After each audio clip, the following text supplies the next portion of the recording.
क्या होता है? मोल एक तरह का काउंटिंग यूनिट है। मतलब जैसे डजन होता है, लाइक डजन, भाई।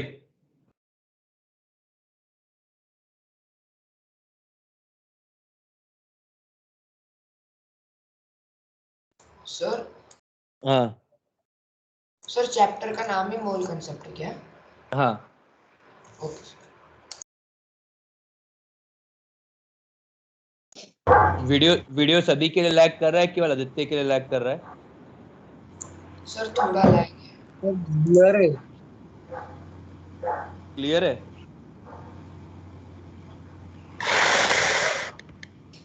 ध्यान दें, लाइक डजन और सेंट जो 100 के लिए यूज करते हैं, वैसा मतलब सेंचुरी।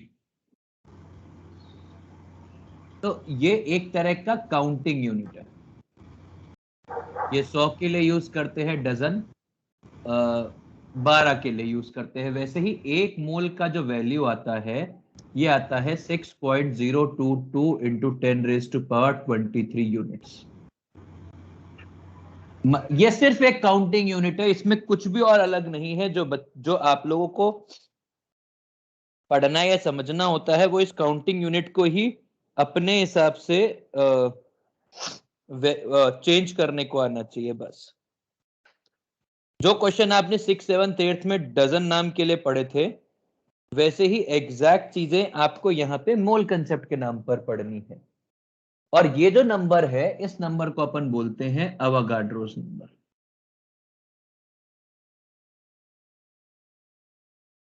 और रिप्रेजेंट करते हैं इसको एन से। ठीक है, ये मोल मतलब ऐसा नहीं है कि मोल सिर्फ एटम्स होगा, मॉलिक्यूल्स होगा। दुनिया में जो भी चीज कोई काउंट हो सकती है, वो चीज मोल हो सकती है। अब पॉइंट है कि ये वाला फिगर आता कैसे है। तो मोल का जो स्टैंडर्ड डेफिनेशन है वो जरा समझ लीजिए। It is number of atoms present in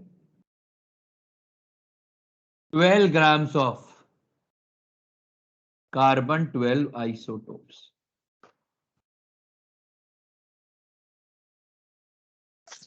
जो कार्बन 12 है, उसके 12 ग्राम में कितने एटम हैं उसको मोल बोलते हैं। इनिशियली ये डिस्कवरी जब की गई थी, सबसे पहला एलिमेंट जो लिया गया था वो ऑक्सीजन लिया गया था, दूसरा हाइड्रोजन लिया गया था, एंड तीसरा कार्बन था। And carbon gave appropriate values. तो ऐसा नहीं कि कार्बन अपन ने अपनी मर्जी से लिया है। अपने पास जितने भी ऑप्शन थे उनमें कार्बन से वैल्यू सबसे अच्छी आ रही थी, इसलिए अपन ने कार्बन लिया है। समझ में आ गया? अब मोल एक नंबर है, तो नंबर के लिए जिस तरह की सॉल्विंग होती है अपन वो सॉल्विंग भी कर सकते हैं। जैसे क्वेश्चन आ जाए, find out number of cones या number of sand particles, number of sand particles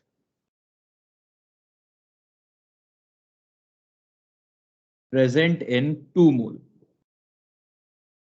sand particles। जो काउंटिंग का क्वेश्चन होता है, तो आपको क्या मालूम है, यूनिटरी मेथड का जो क्वेश्चन होता है, आपको क्या मालूम है कि 1 मोल बराबर Na है, तो 2 मोल सैंड पार्टिकल बराबर 2Na होगा। तो 2 into 6.022 into 10⁻23 which is 12.044 into 10⁻23 sand particles. समझ में आया? मतलब आप ये ध्यान दें कि मोल आप किसी भी चीज के लिए यूज कर सकते हैं। एटम्स के लिए यूज कर सकते हैं, इलेक्ट्रॉन्स के लिए यूज कर सकते हैं, प्रोटॉन्स के लिए यूज कर सकते हैं, सैंड पार्टिकल्स के लिए यूज कर सकते हैं, पॉपुलेशन के लिए यूज कर सकते हैं, रुपीस के लिए यूज कर सकते हैं, रुपीस के लिए यूज कर सकते हैं। आप जिसके लिए यूज करना चाहें कर सकते हैं। मोल एक सिर्फ एक काउंटिंग यूनिट है। मतलब आप इसको ऐसा कोई खास रिस्पेक्ट डिजर्व नहीं करता है, जैसे कि भाई CH4 मॉलिक्यूल था, आपने sp3 हाइब्रिडाइजेशन पढ़ा तो उसको एक अलग से रिस्पेक्ट मिलता है, ठीक है, पर इसको कोई अलग से रिस्पेक्ट मिलने की जरूरत नहीं है, ये सिर्फ एक काउंटिंग यूनिट है, तो उसको केवल काउंटिंग यूनिट का रिस्पेक्ट मिलना चाहिए, वही रिस्पेक्ट जो आपने डजन को दिया था किसी वक्त पे, ठीक है। बस इसका ओरिजिन केमिस्ट्री बेस्ड है, क्योंकि हर चीज का एक ओरिजिन होता है। आपने 1 मीटर पढ़ा है, तो 1 मीटर डिस्टेंस कहां से आती है? 1 सेकेंड है,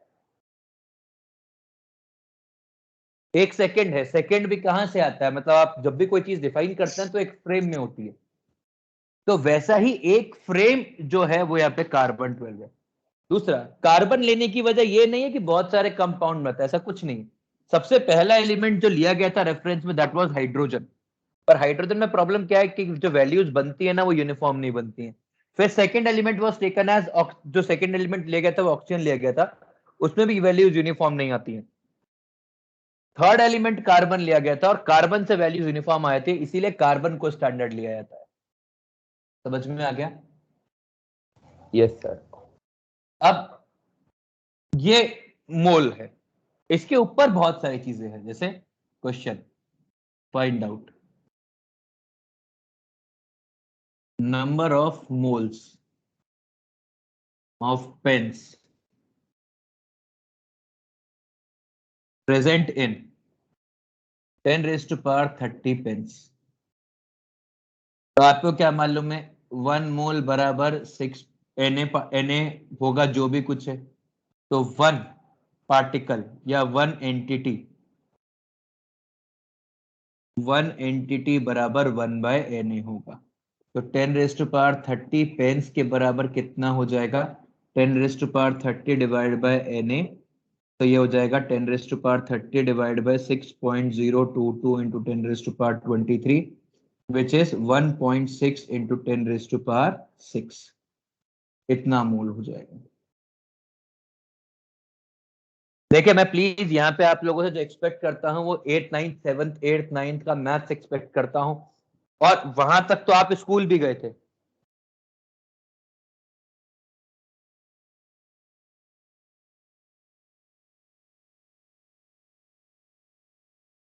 ठीक है, वहां तक तो आप स्कूल भी गए थे, इसीलिए आपको ये आना चाहिए। 9th 10th आपको नहीं आती है, वो कोई बात नहीं, समझ में आ गया? तो आपके लिए 1 मोल बराबर Na यूनिट्स हैं, एंड 1 यूनिट बराबर 1/Na मोल्स है, और बाकी फिर यूनिटरी मेथड है जो आपको लगाना आना चाहिए। कृपया करके इतना कॉपी करिए, फिर इसके बाद पढ़ेंगे।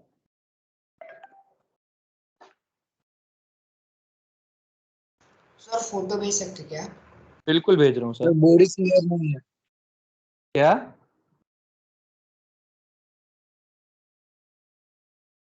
फिर से बोलो प्लीज। सर बोर्ड क्लियर नहीं है। यार ब्लर एंड फॉगी, पर कुछ लोगों के लिए क्लियर और कुछ लोगों के लिए मतलब वही ना, कुछ लोगों के लिए क्लियर और कुछ लोगों के लिए अनक्लियर कैसे हो सकता है यार? Think about it. मेरे यहाँ से जो भी कुछ जा रहा होगा वो तो एक ही को जा रहा, मतलब एक ही पर्टिकुलर चीज जा रही होगी ना। मतलब श्रेया के लिए लैग नहीं कर रहा है, आर्यन के लिए बोर्ड क्लियर है, तो फिर ऋषिकेश के लिए बीच में था थोड़ा सा। इसने क्या भेजा? ओ हो, शानदार।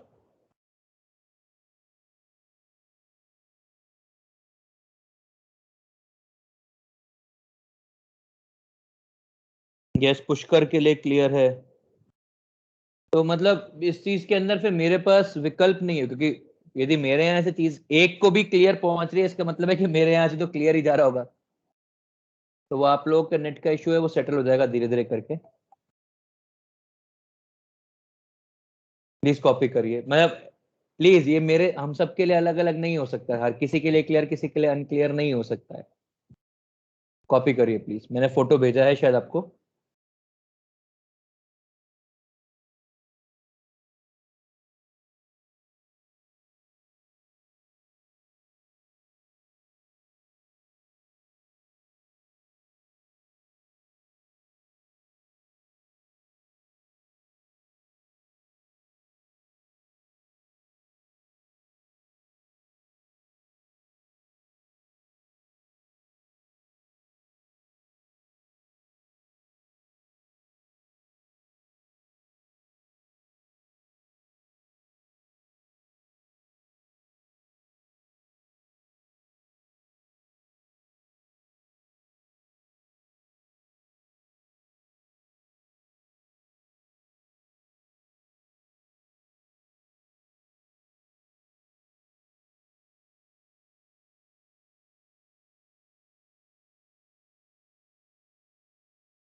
सर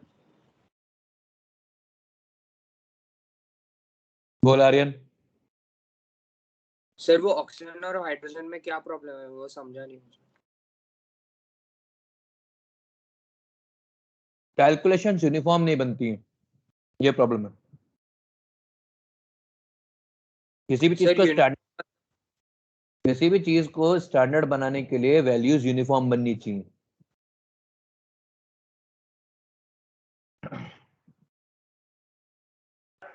सर हाँ बोलो। वो पॉपुलेशन और मॉलिक्यूल्स के बीच में क्या लिखा हुआ है? हाँ आदित्य बिल्कुल, रुपीज, रुपीज का साइन है यार वो। जी सर।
सबका क्लियर हो गया है?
चले क्वेश्चन क्वेश्चन खेलते हैं।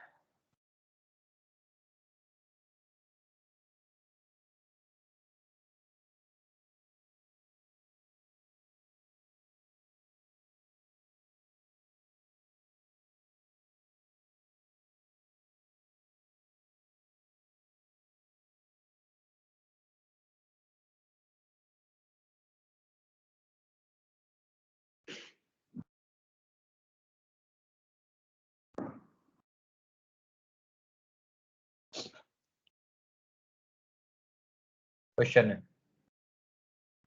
फाइंड आउट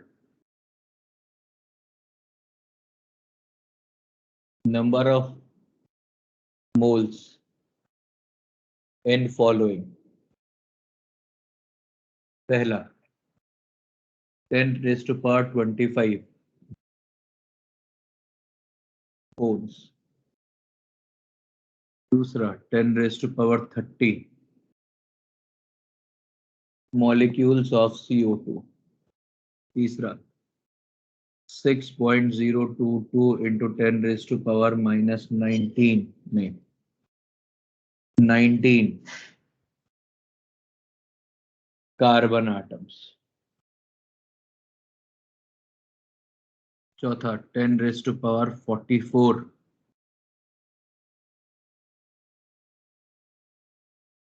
मॉस्किटोस इंसेक्ट्स, पांचवा 10⁻3.011 into 10⁻100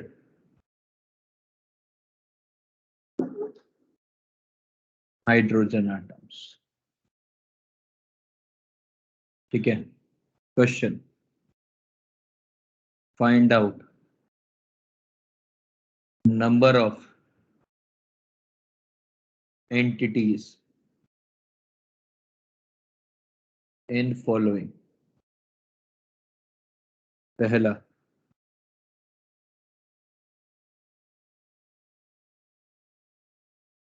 2 मोल SO3, दूसरा 10⁻10 मोल CH4, तीसरा 10⁻⁻11 मोल I2, चौथा 1/6.022 into 10⁻29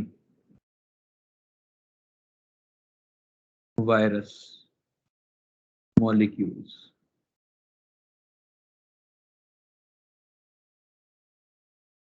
सॉल्व करिए साहब और बताइए आंसर्स, और सारे सॉल्व करके ही बताना, बीच बीच में एक एक गाने की जरूरत नहीं है। और यदि ये क्वेश्चन नहीं कर पाओ तो मेरे को जरूर बताना कि सर हमसे ये क्वेश्चन नहीं हो रहा है, तो फिर अपन लोग है ना थोड़ा सा कोर्स करेक्शन करेंगे, मतलब सिलेबस का नहीं, आपके लिए कि आप लोग कैसे बेहतर सीख सकते हैं उसके लिए।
चलिए, आई होप अब सबका हो गया है, नहीं हुआ है तो sir sorry, I can not help you this in this. ये हो जाएगा 1.6 इंटू 16 मोल्स, 16.66 मोल्स।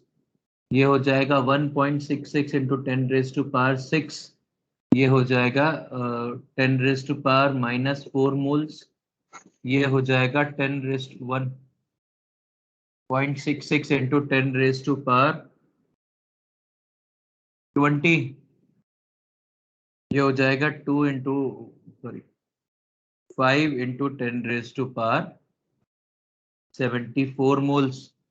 ये हो जाएगा 2Na, ये हो जाएगा 10Na, ये हो जाएगा 10⁻⁻11Na, ये हो जाएगा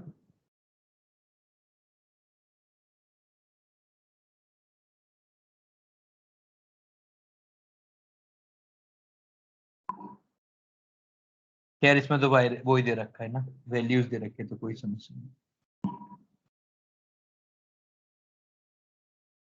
तो ये आ जाएगा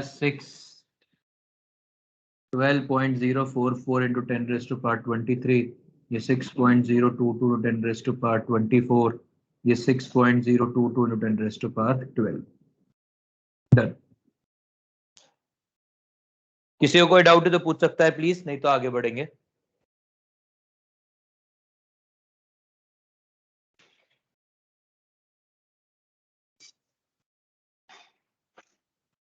सर बोलो। सर वो 5 इंटू 10⁻76 होना चाहिए। 76 होना चाहिए क्या ये? हाँ सर, और सेकंड के और सेकंड में से 10⁻10 मोल्स ये सेकंड का सेकंड।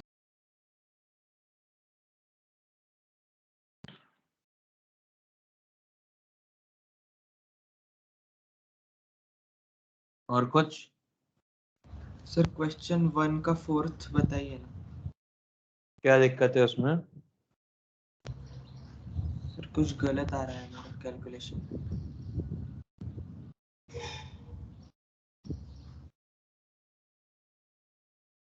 कुछ कैलकुलेशन गलत आ रही है?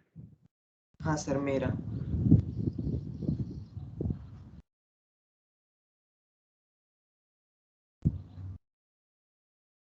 चलो देखते हैं। भाई आप क्या करोगे, 10⁻44 डिवाइड बाई 6.022 10⁻23 करोगे तो ये हो जाएगा 10 इंटू 10⁻20 डिवाइड बाई 6.022। ये कितना बन जाएगा? 1.6 इंटू 10⁻20। क्लियर है? हाँ सर। चलिए,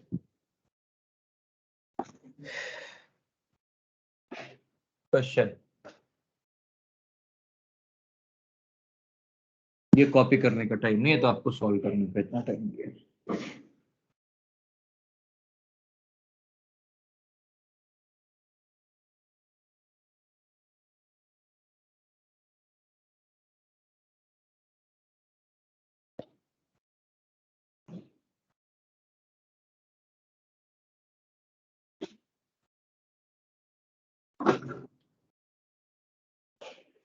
Find out time required to spend 1 mole rupees if someone spends 10 lakh rupees per second.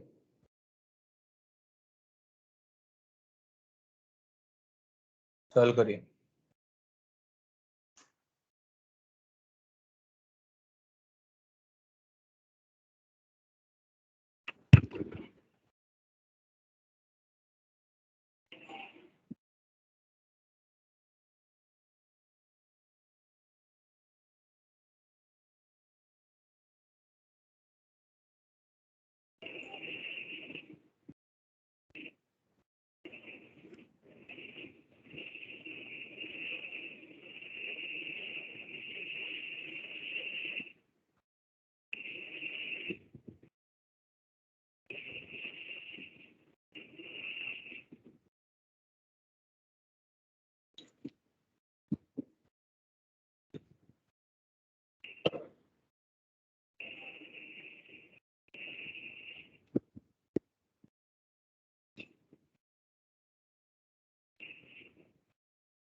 Sir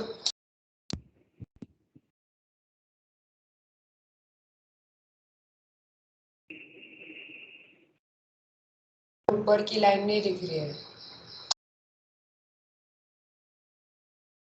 क्या बोल रहे हो?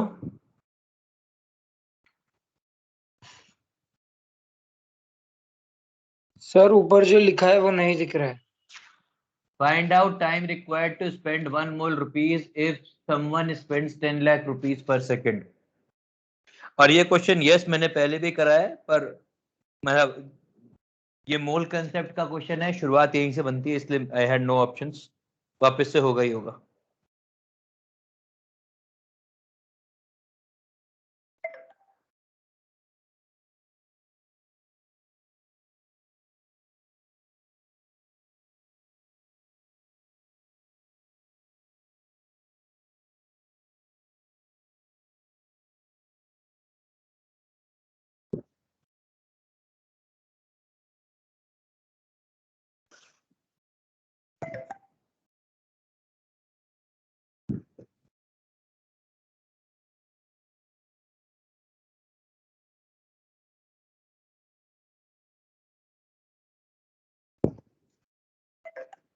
ग्रेट, हो गया है ना ये सबका। फिर तो ये हो जाएगा भाई आपको कितने, 1 सेकंड में, मतलब 1 सेकंड में आप 10⁻10 नहीं 10⁻6 रुपीस खर्च करते हैं, खर्च कर देते हैं। तो ये कितना हो जाएगा, 10⁻6.022 into 10⁻23 divide by 10⁻6, so 6.022 10⁻17 seconds. Now you can convert these seconds into hour, minutes and days, weeks, years, centuries. That is your perspective. ठीक है, तो इशू नहीं, ये वाला क्वेश्चन है मैं बता रहा हूँ। फिर आगे बढ़ते हैं।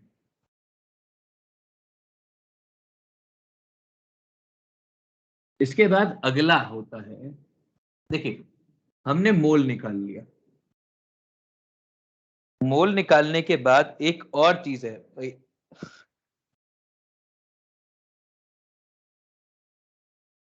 Molar mass. Find out mass of 1 mole insects if one insect weighs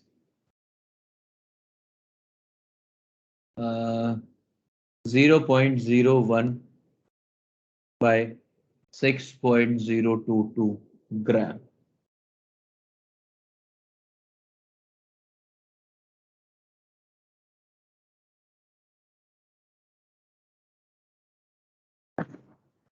Solve करिए please. Find out mass of 1 mole insects if one insect weighs 0.01 by 6.022 grams.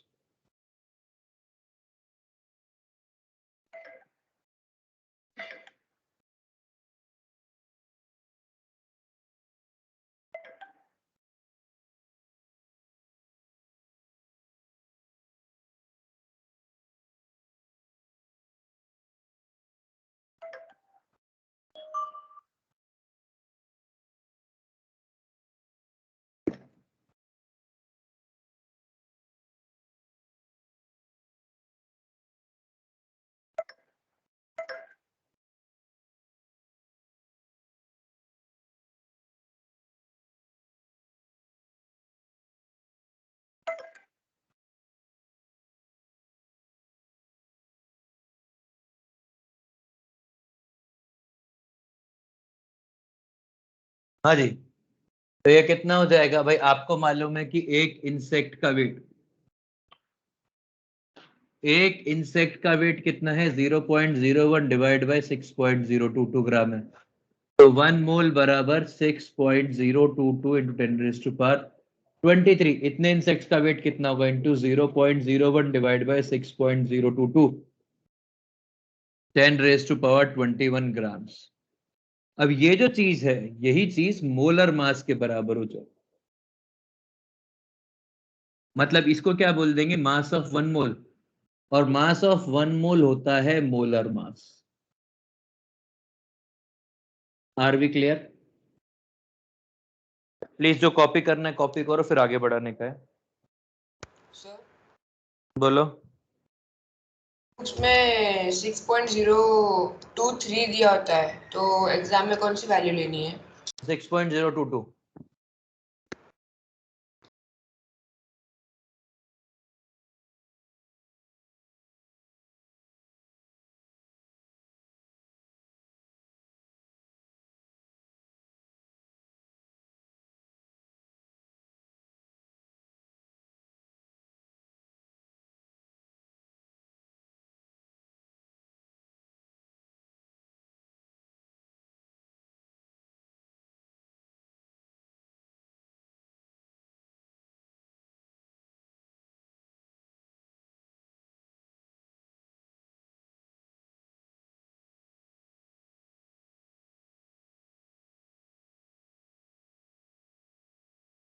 जल्दी कॉपी करे जो कॉपी करना है।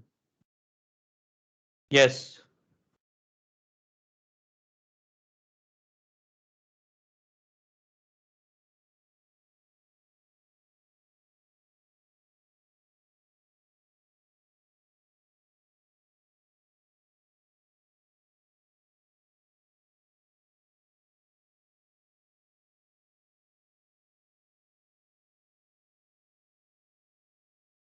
चलिए,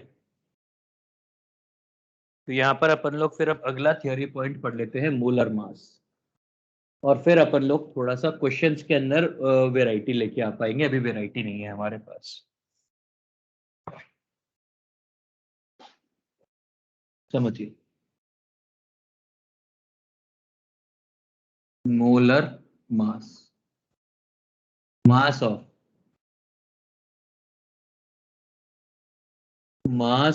1 मोल सब्सटेंस इज मोलर मास। और जब ये मोलर मास अपन केमिस्ट्री में यूज करने लगते हैं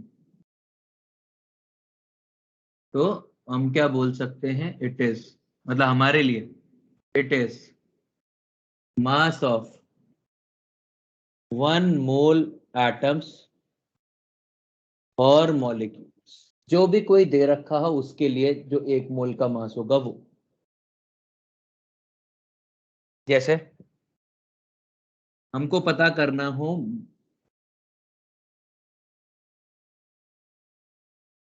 मोलर मास ऑफ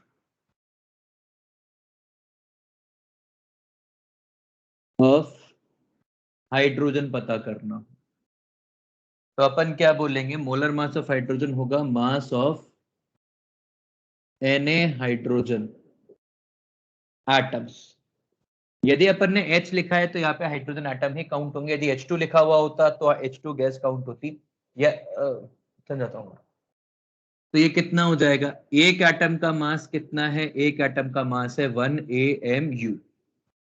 तो Na एटम्स का मास कितना हो जाएगा? Na एटम्स का मास हो जाएगा Na into 1 AMU, which is Na into AMU। अब AMU की वैल्यू कितनी होती है? 1 AMU बराबर 1.67 इंटू 10 रेज टू पावर -24 ग्राम। और Na होता है 6.022 इंटू 10 रेज टू पावर 23। तो Na एटम्स का मास कितना हो जाएगा? Na एटम्स का मास हो जाएगा 6.022 into 10 raise to power 23 into 1.67 into 10 raise to power -24, which is 1 gram. तो H के लिए एक मोल एटम्स का मास है 1 ग्राम।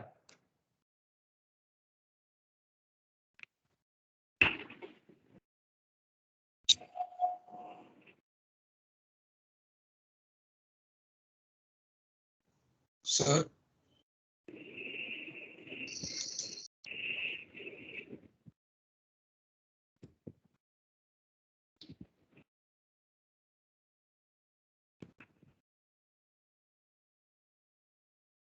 ये हो जाता है 6.022 10 रेज़ टू पावर 23 इंटू 1 ग्राम मास आ गया। तो यहां पर आप ये वाला मल्टीप्लीकेशन याद रखेंगे, बार बार मेरे को नहीं सुनना है। कि Na इंटू AMU बराबर 1 ग्राम होता है हमेशा। अब यदि यही चीज अपने को ऐसा बोला जाता molar mass of H2, molar mass of H2 बोला जाता तो क्या होता? तो H2 बोलते या H2 गैस बोलते या हाइड्रोजन गैस बोलते, ये सब H2 को ही रिप्रेजेंट करता, क्योंकि हाइड्रोजन गैस H2 की तरह ही एग्जिस्ट कर सकती है, वो किसी और तरह से एग्जिस्ट नहीं करती है। तो अपने को क्या मालूम होता कि एक मॉलिक्यूल बराबर 2 AMU होता है, इसका मास 2 AMU के बराबर है, ये भी मैं जनरल केमिस्ट्री में पढ़ा चुका हूं। अब यदि एक मोल की बात करेंगे तो एक मोल कितना हो जाएगा? 2 इंटू AMU इंटू Na, और आपको मालूम है AMU इंटू Na 1 ग्राम है, तो बेसिकली 2 ग्राम हो जाएगा। तो आप किसी भी चीज का मोलर मास निकालने के लिए केवल उसका एटॉमिक नंबर का सम निकाल लीजिए, सॉल्व हो जाएगा। मोलर मास ऑफ CO2, तो ये हो जाएगा CO2 है, एक मॉलिक्यूल का मास कितना है? एक मॉलिक्यूल का मास है कार्बन का मास प्लस 2 इंटू ऑक्सीजन का मास, तो 12 प्लस 32 16 होता है ऑक्सीजन का मास, तो ये हो गया 44 AMU। तो एक मोल का मास कितना हो जाएगा? ये हो जाएगा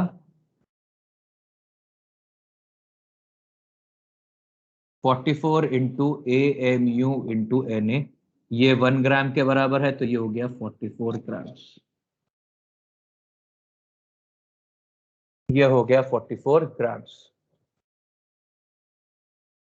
तो कुल मिला के हम क्या बोल सकते हैं? मोलर मास किसके बराबर होता है? मोलर मास बराबर होता है जो भी कोई एटॉमिक मास होता है, या मॉलिक्यूल के लिए बात होगी तो मॉलिक्यूलर मास बात होगी, into gram. Are we clear on this और not? Yes sir. Yes sir. Great, copy करिए प्लीज।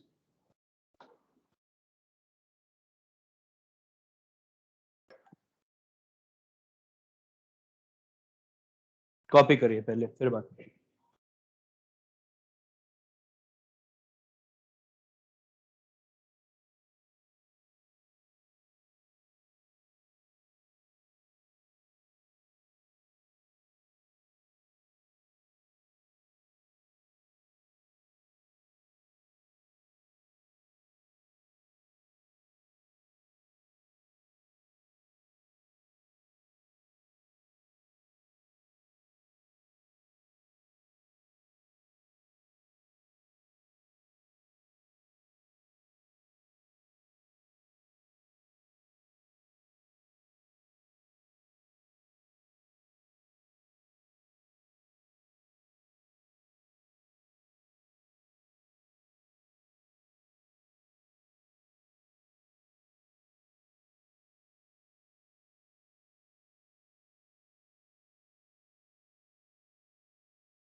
ओके ना, आगे बढ़े।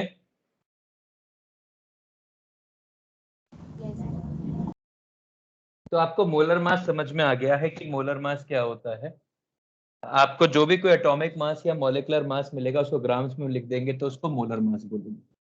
इसी चीज पे थोड़ा सा और बात करते हैं। एक चीज ये जो है ये स्टैंडर्ड नहीं है, ये केवल अपन ने अपने लिए बना लिया क्योंकि अपने को फ्रेम पता है। जो स्टैंडर्ड है वो है RAM। समझे? जो स्टैंडर्ड टर्म है वो है RAM, relative atomic mass.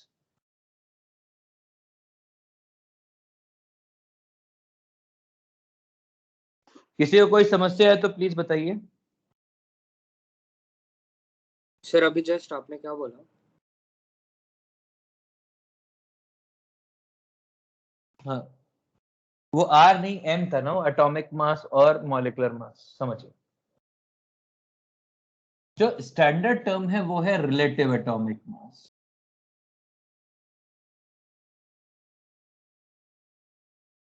RAM वो चीज है, रिलेटिव एटॉमिक मास RAM, और यही स्टैंडर्ड है। मतलब हम लोगों को यदि बताया जाएगा तो हम इसी चीज को मानेंगे। एटॉमिक मास या मॉलिक्यूलर मास, मतलब मॉलिक्यूलर मास स्टैंडर्ड नहीं होता है। ये क्या होता है समझिए, it is number of times a molecule, an atom is heavier than 1/12 grams of carbon 12 या 1/12 times of carbon 12 atom। ठीक है, तो हम क्या लिखते हैं, RAM, ये लिखते हैं किसी भी एटम का मॉलिक्यूलर मास। सॉरी यार, क्या बोल रहा हूँ, किसी भी एटम का एटॉमिक मास। होल्ड करो।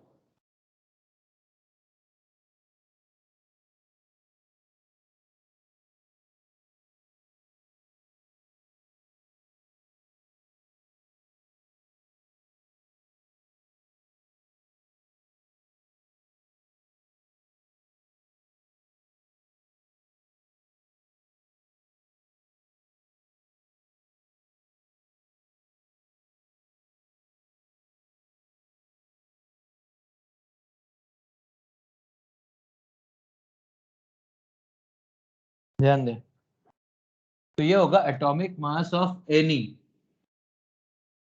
एलिमेंट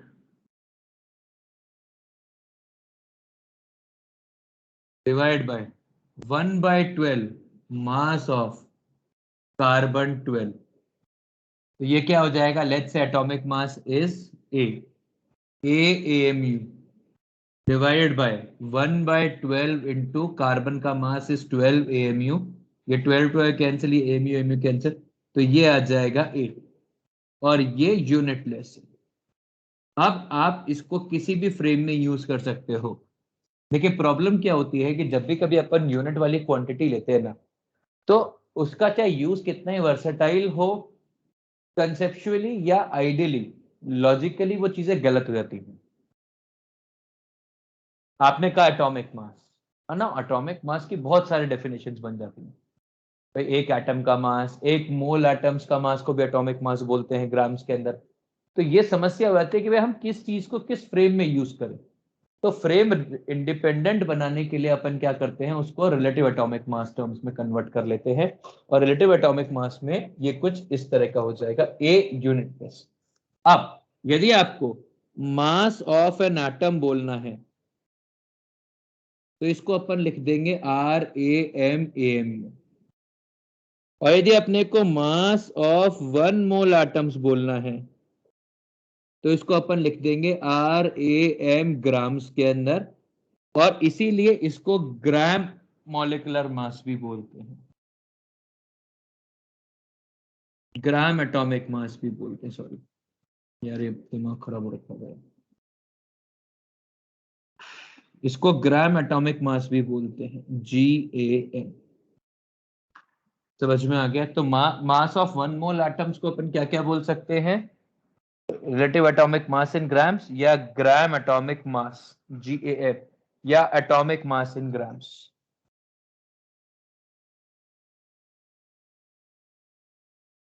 ये सब एक ही चीज को इंडिकेट करेंगे कि 1 मोल एटम्स का मास कितना है। आपने लिया ऑक्सीजन 16, तो यदि आप सिर्फ 16 लिखते हो तो इसको आप RAM बोलोगे। यदि एक एटम के लिए लिखोगे तो इसको 16 AMU लिखोगे 1 एटम के लिए, और यदि 1 मोल एटम के लिए लिखोगे तो इसको लिख दोगे 16 ग्राम्स। समझ में आ गया? और इसीलिए एक और टर्म डिफाइन होती है, वो होती है ग्राम एटम्स। ये मोल के बराबर होते हैं। मतलब यदि हमने लिखा है कि n ग्राम एटम्स हैं, तो m ग्राम एटम का मतलब है कि n मोल एटम्स हैं। तो ऐसा बोल देगा कि व्हाट इज, जैसे क्वेश्चन आया, what is mass of 10 gram atom of phosphorus, phosphorus नहीं होते, थोड़ा सरल ले लेते हैं, ऑफ नाइट्रोजन। तो इसका यह मतलब है कि वो आपसे क्वेश्चन मेकर पूछ रहा है कि 10 मोल नाइट्रोजन का मास कितना होता है। तो ये हो जाएगा 10 इंटू नाइट्रोजन का 1 मोल, नाइट्रोजन का मास होता है 14 ग्राम्स, तो ये हो जाएगा 140 ग्राम। तो यदि ग्राम एटम बोलेगा तो इसका मतलब है कि वो मोल के अंदर बात कर रहा है। ग्राम मोल बोल सकता है, ग्राम एटम बोल सकता है, मोल बोल सकता है, वो कुछ भी बोल सकता है, और उसका इंटरप्रिटेशन आप हर बार एक ही तरीके से डिड्यूस करेंगे।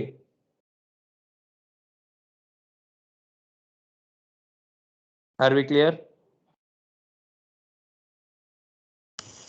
Yes sir.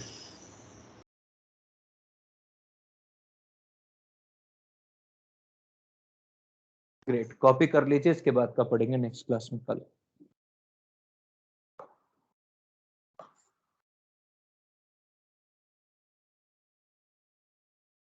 देखिए, मैं आपसे ये उम्मीद करता हूं कि आपको एलिमेंट्री 8th 9th 10th की मैथ्स आती है। यदि नहीं आती है तो बोलिए, मैं आपको RD शर्मा के फोटोकॉपी भेजता हूं, आप RD शर्मा सॉल्व करेंगे 8th 9th 10th का।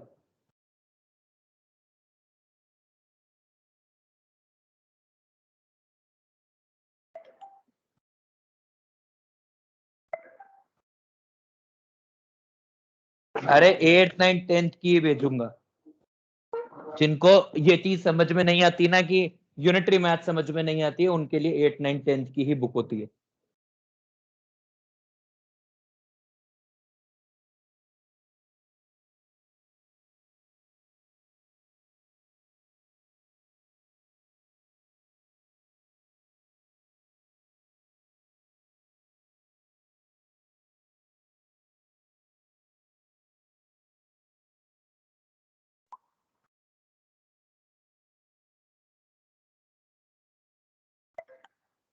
यार फोटो ही भेज रहा हूँ ना भाई, जवाब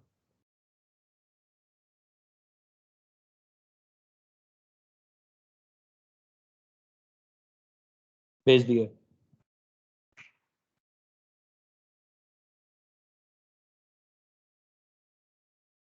कॉपी कर लीजिए, इसके बाद का पढ़ेंगे नेक्स्ट क्लास में। और अब